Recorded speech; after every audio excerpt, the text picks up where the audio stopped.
നമ്മുടെ ഈ പുറകെ കാണുന്ന ഐറ്റം ഉണ്ടല്ലോ, ഈ ബോർഡേഴ്സിലൊക്കെ സെക്യൂരിറ്റിക്ക് വേണ്ടി വരുന്നതിൻ്റെ ഒരു നെക്സ്റ്റ് ലെവൽ ഐറ്റമാണ്. അതായത് ഇനി മുതൽ ഇപ്പോൾ നമ്മുടെ ബോർഡേഴ്സിലൊക്കെ എപ്പോഴും ഇങ്ങനെ അറ്റാക്സ് ഒക്കെ വരാൻ ചാൻസ് ഉള്ള ഒരു സമയമാണല്ലോ. അവിടെയും കംപ്ലീറ്റ്ലി ഓട്ടോണോമസ് ആയിട്ട് വരുന്ന ഒരു മെഷീൻ അല്ലെങ്കിൽ ഒരു മെഷീൻ കം വെഹിക്കിൾ ആയിരിക്കും ഇത്.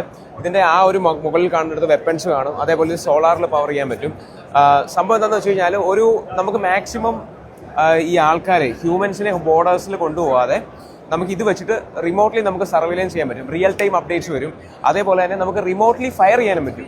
എന്നാലും വെച്ചെങ്കിൽ സെക്യൂരിറ്റി വേറെ ലെവലിലോട്ട് കൊണ്ടുപോകണം. അവിടെ ഹ്യൂമന്റെ ഒരു ഒരു ആക്ടിവിറ്റി ഡയറക്ട്ലി ഇൻവോൾവ് ആവാത്തതുകൊണ്ട് തന്നെ നമുക്ക് കുറേയധികം കാഷ്വാലിറ്റീസ് കുറയ്ക്കാൻ പറ്റും അല്ലേ? അതെ. ബോർഡർ യൂണിറ്റ് ആയിട്ട് ഇത് ഏത് മലകളിലും മരുഭൂമിയിലും ഇത് പോയി ഇതിന്റെ പ്രവർത്തനം സജ്ജമാക്കിയിട്ട് അതിന്റെ ഇൻഫർമേഷൻ അതാത് സമയം കൊടുത്തുകൊണ്ടിരിക്കും. ഇതാണ് ഫ്യൂച്ചർ, ആർമിയുടെയൊക്കെ ഒരു ഫ്യൂച്ചർ, അല്ലെങ്കിൽ നമ്മുടെ എല്ലാവരുടെ സെക്യൂരിറ്റിയുടെ ഒരു ഫ്യൂച്ചറാണ് ഈ കാണുന്നത്.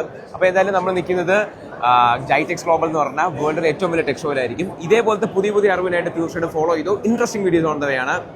അടുത്ത വീഡിയോയ്ക്ക് കാത്തിരിക്കും.